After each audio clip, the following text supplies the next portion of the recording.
यावं असं आव्हान मी करतो. धन्यवाद.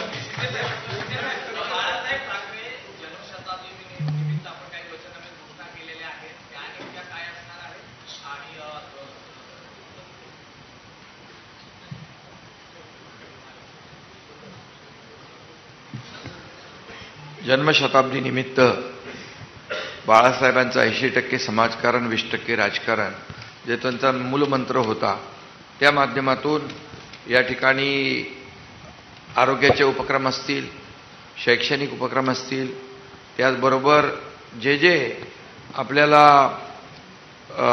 वर्षभर जे उपक्रम राबवायचे ते जन्मशताब्दी वर्षानिमित्त लोकाभिमुख कल्याणकारी योजना त्या राबवल्या जातील. आणि जे बाळासाहेबांना अभिप्रेत होतं ते या संपूर्ण उपक्रमामध्ये असेल. आणि त्याचबरोबर मी एवढंच सांगतो की आता वचननामा आम्ही त्यांचाही पाहिलेला आहे.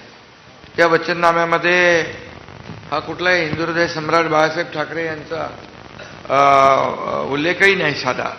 यामध्ये मराठी तरुणांसाठी शिक्षण, रोजगार, उद्योजक यांच्या धोरण राबवण्यात येईल. त्याचबरोबर महापालिका रुग्णालयाच्या मी मगाशी सांगितलं बाळासाहेब ठाकरे वैद्यकीय विद्यापीठ उभारण्यात येईल. मराठी भाषेला अधिक समृद्ध करण्यासाठी उपाययोजना, ग्रंथालय, सांस्कृतिक केंद्राची संख्या वाढवण्यात येईल. मराठी तरुणांसाठी फेलोशिप सुरू करायची आहे. परवडणाऱ्या घरांचं धोरण मगाशी मी सांगितलं की मुंबईकर मराठी माणूस हद्दपार झाला त्याला पुन्हा आणायचं आहे. पण मला एवढंच सांगायचं आहे की त्यांच्या वचननाम्यामध्ये साधा मराठीचा उल्लेख आम्ही पाहिलेला नाही, हिंदुत्वाचाही उल्लेख नाही आहे का. आणि बाळासाहेब ठाकरे यांचा जन्मशताब्दीचा उल्लेखही नाही. त्यांचा त्यांना विसर पडलेला आहे. त्यामुळे मी सांगेन की आता आमचा वचननामा तर आम्ही सगळ्या कल्याणकारी योजना, विकासाचा अजेंडा घेऊन आम्ही पुढे चाललोय.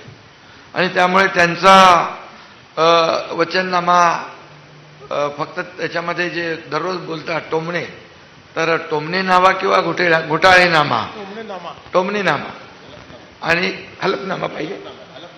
टोमणे नामा, हलफनामा, घोटाळे नामा, काय जे काय बोलायचं बघा. पण आमचा विकासनामा आहे, आमचा वचननामा आहे. आणि त्यामुळे हा फरक आहे. आम्ही लोकांना दिलेला शब्द पाळणार आहोत. मराठीच्या बाबतीमध्ये ते नेहमी सांगतात, परंतु ते मराठीच्या बाबतीमध्ये एकही काम त्यांनी सांगावं, आम्ही 10 कामं सांगतो. त्यांचे पुतना मावशीचं प्रेम आहे आणि म्हणून फक्त निवडणुकीमध्ये ते उतू येतं. पण आम्ही कायमस्वरूपी मुंबईतल्या मराठी माणसाच्या मागे, मुंबईकरांच्या मागे सरकार उभं राहिलेलं आहे. आता आशिष शेलार यांनी एक सूचना या ठिकाणी केलेली आहे. मराठी सिनेमांना हक्काचं सिनेमागृह, मल्टिप्लेक्स थिएटर महापालिकेच्या माध्यमातून उभारण्याचा निर्णय आम्ही घेऊ.